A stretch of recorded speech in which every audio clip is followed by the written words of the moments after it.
నేడు విశాఖకు AP PCC chief Sharmila వెళ్లనున్నారు. కేజీహెచ్లో జాండీస్తో చికిత్స పొందుతున్న విద్యార్థులను ఆమె పరామర్శించనున్నారు.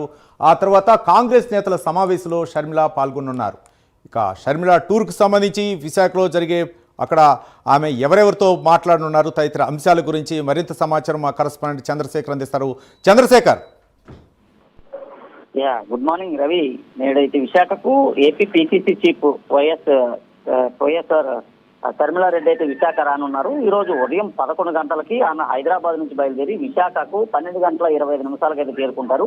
విశాఖ విమానాశ్రయం నుండి నేరుగా కూడా రోడ్డు మార్గం ద్వారా విశాఖ కేజెచ్ అయితే వచ్చి విశాఖ కేజెచ్ లో ఉన్నటువంటి ఏదైతే మొన్న మన్యం జిల్లాకు సంబంధించినటువంటి కురుపాం శివర్ణపేట గ్రామంలో గురుకుల పాఠశాలలో ఏదైతే జాండీస్ వ్యాధి లక్షణాలతో ఆసుపత్రిలో చేరినటువంటి విద్యార్థులు ఎవరైతే ఉన్నారో ఆ విద్యార్థులను అయితే వైఎస్ షర్మిలారెడ్డి కూడా పరామర్శిస్తారు. పరామర్శించిన తర్వాత వారికి సంబంధించినటువంటి వైద్య సదుపాయాలు ఏ విధంగా ఉన్నాయి, ఎటువంటి వైద్యం అందిస్తున్నారనే దానిపైన కూడా ఇక్కడ ఉన్నటువంటి వైద్యాధికారులతో కూడా ఆమె మాట్లాడేటటువంటి పరిస్థితి కనిపిస్తుంది. అలాగే అనంతరం ఆ కార్యక్రమం ఏదైతే ఉందో ఆ కార్యక్రమం అనంతరం కూడా వారందరినీ పరామర్శించి వారి తల్లిదండ్రులతో కూడా దాదాపు అరగంట పాటు కూడా వైఎస్ షర్మిలారెడ్డి కూడా మాట్లాడేటటువంటి అవకాశం అయితే కనిపిస్తుంది. అనంతరం అక్కడ ఏర్పాటు చేసినటువంటి మీడియా సమావేశంలో కూడా వైఎస్ షర్మిలారెడ్డి కూడా పాల్గొన్న తర్వాత సాయంత్రం జరిగేటటువంటి 5 గంటల నుంచి 6 గంటల వరకు కూడా దాదాపు గంట పాటు జరిగేటటువంటి కాంగ్రెస్ పార్టీ నేతలు ఆధ్వర్యంలో ఏర్పాటు చేసినటువంటి ఓట్ స్టోరీ గద్దీ చోట్ అనేటటువంటి ఒక కార్యక్రమంలో ఆమె పాల్గొంటారు. ఆ క్యాంపెయిన్ లో పాల్గొని దాదాపు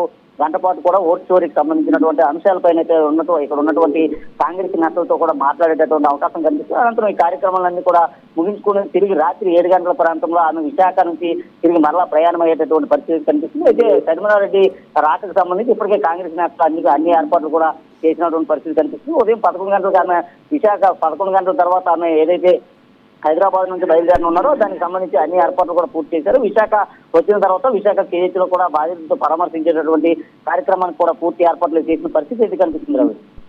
రైట్, థ్యాంక్ యూ చంద్రశేఖర్.